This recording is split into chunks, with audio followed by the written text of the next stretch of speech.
People think success is loud, glittering offices, magazine covers, applause echoing in boardrooms.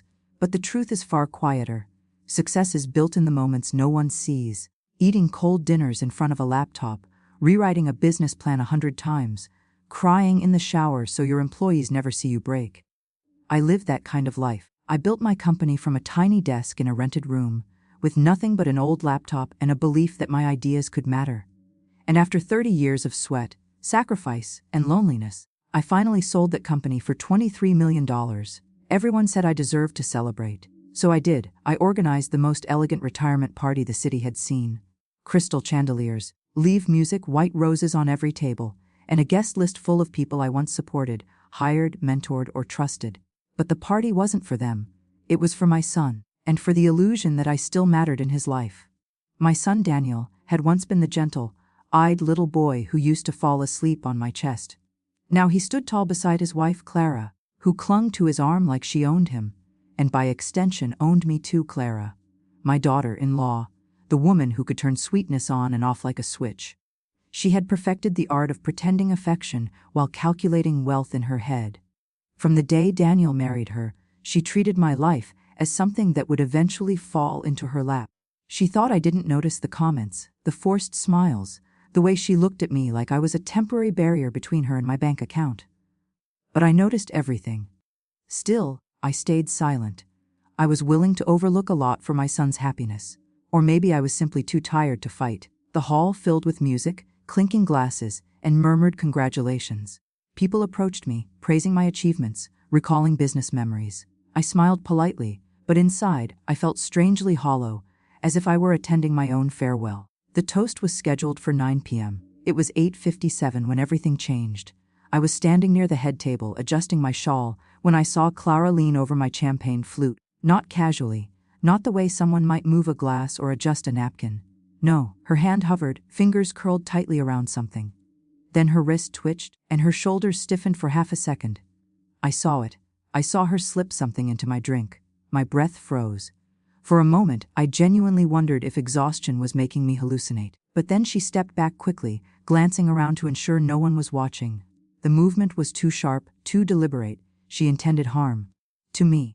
The realization hit like ice water down my spine. She didn't notice me standing a few steps behind her, partially shielded by a pillar. She didn't see the way my hand trembled as I pretended to smooth my dress. She only saw the champagne, my champagne, and smiled to herself with the confidence of someone who believed she'd already won. At 8:59, she walked off with perfect grace, returning to Daniel's side, whispering something in his ear. He smiled faintly, oblivious. I looked at the glass. Golden bubbles rising softly to the surface. A celebration drink. A poisoned drink. My heart pounded, but my mind became strangely calm.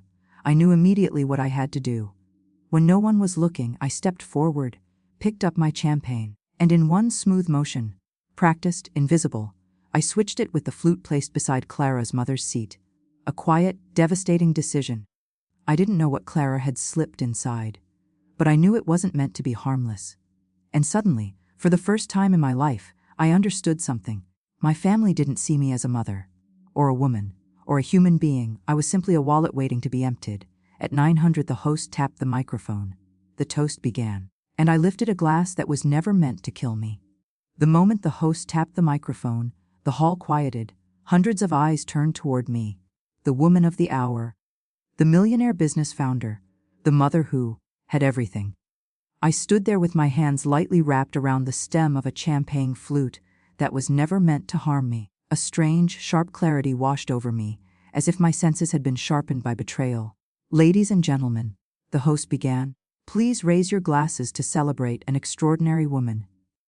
The room filled with the soft rustle of dresses, the clink of crystal against crystal, the faint scent of roses drifting through the air. I lifted my glass, so did Clara, so did her mother, sitting only a few chairs away, beaming with pride at her daughter's life of luxury. And then, effortlessly, naturally, everyone drank. Everyone except me. I only pretended to sip, letting the champagne touch my lips but never pass them.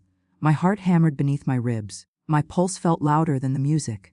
From across the room, Clara watched me. No, she monitored me. Her eyes flicked constantly toward my glass, waiting, anticipating. Her smile tightened with every second that passed. It was the smile of someone expecting something to happen. Something irreversible, but it didn't happen, not to me. At first, I saw nothing unusual. People were laughing, whispering, making jokes. A violinist played something festive. Everything looked normal. Then a sound broke through the air, a glass shattering. I turned sharply to my left. Clara's mother, Helen, had dropped her champagne flute. It lay in pieces around her feet, liquid glistening like melted gold on the floor. Her hand trembled uncontrollably, knocking over a plate as she tried to steady herself. "Mom," Clara gasped, rushing toward her. But Helen didn't respond. She blinked rapidly, her pupils shrinking and widening in erratic pulses. Sweat beaded on her forehead.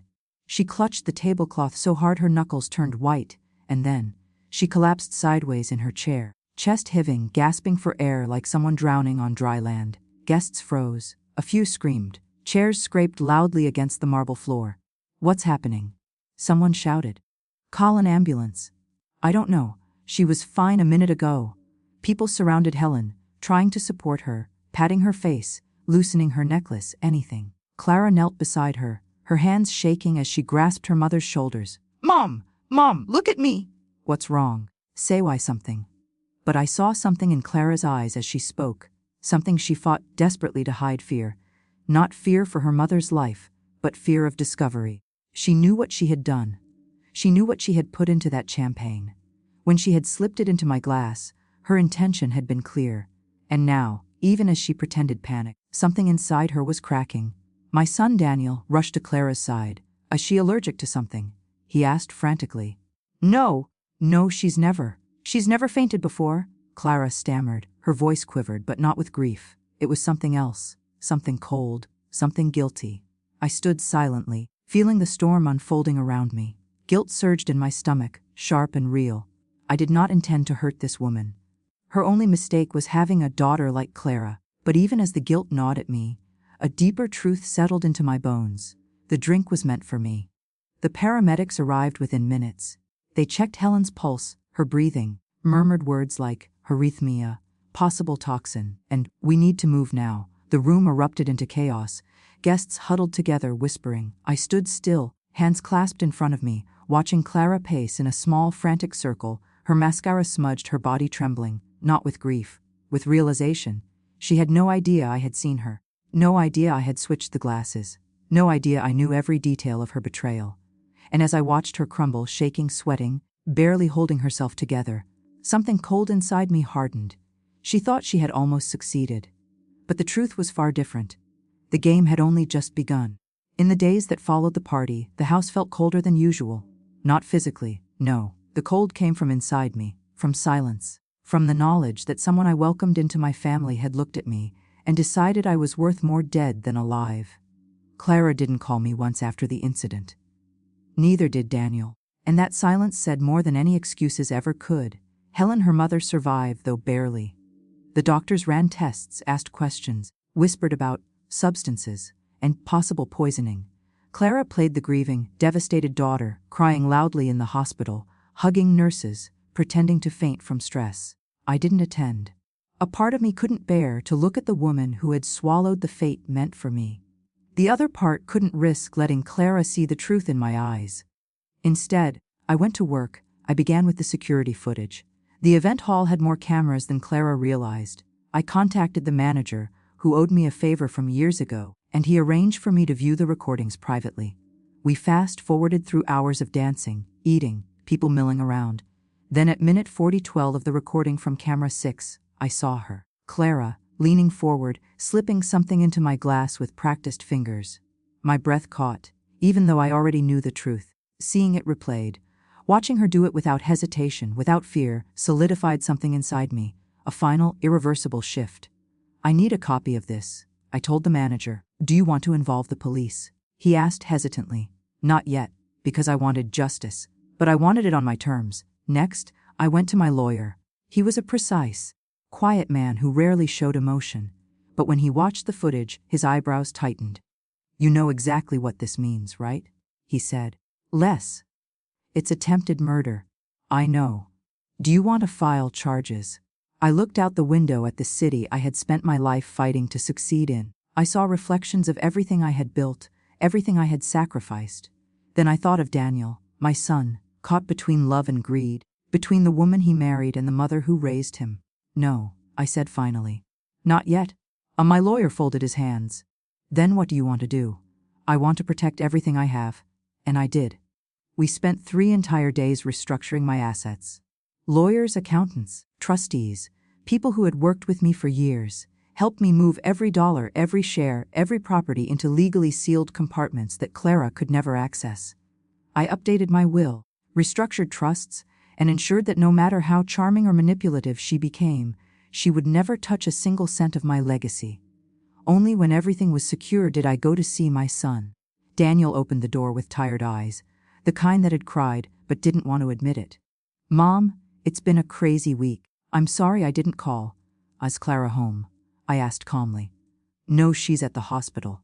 Good, we need to talk. He sat with me on the couch, fidgeting with his hands like a scolded child. Is this about the party?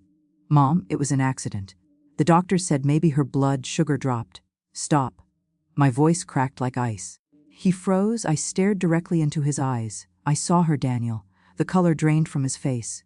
He swallowed. Saw her. What? Slipped something into my glass. His mouth opened, closed, then opened again. Mom, no. Clara would never. She loves you. Do you want to see the video? That shut him up, completely. His face twisted with horror, fear, and denial all fighting at once. His voice trembled. She told me you misunderstood. She said you were paranoid after selling the company. Daniel, I said quietly, your wife tried to kill me. He broke.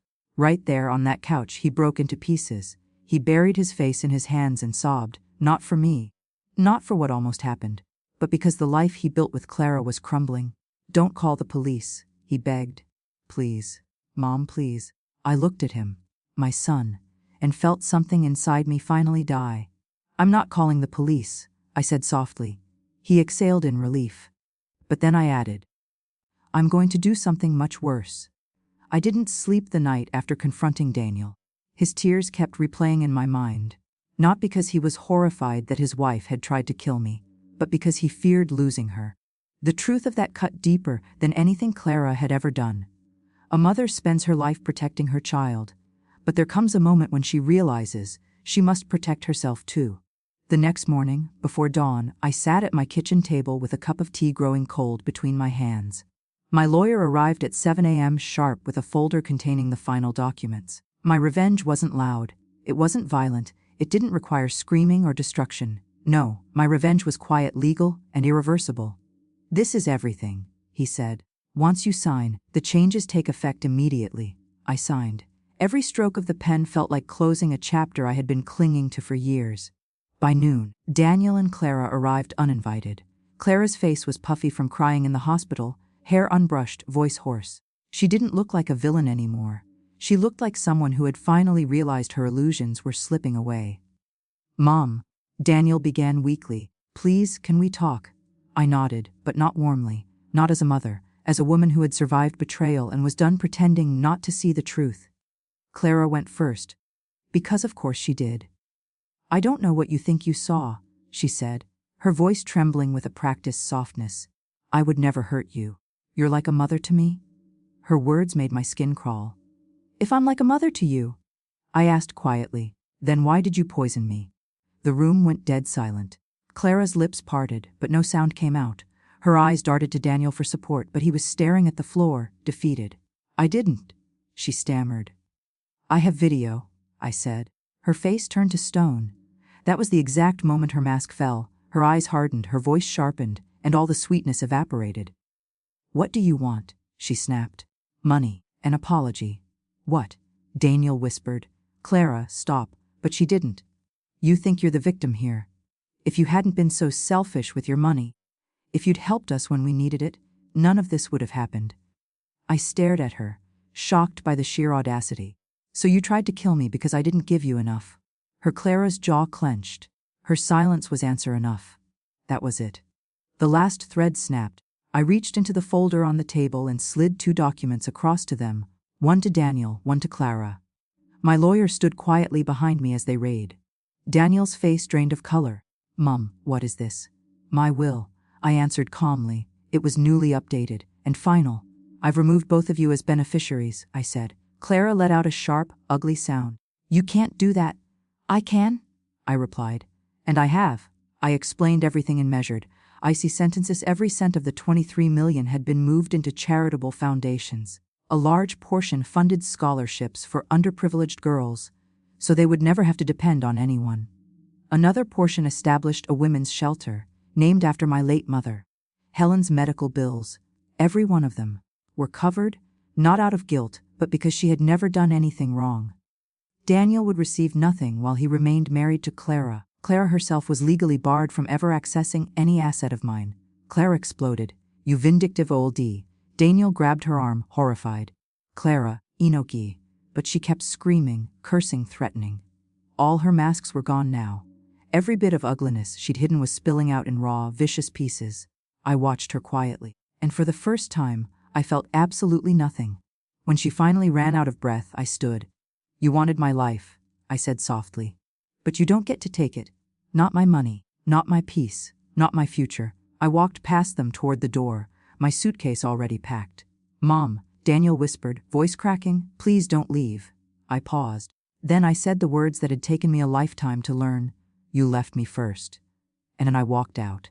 As the door closed behind me, the weight fell from my shoulders. The air outside was cool, gentle, almost forgiving. I didn't look back. My revenge wasn't fire or fury. It was freedom.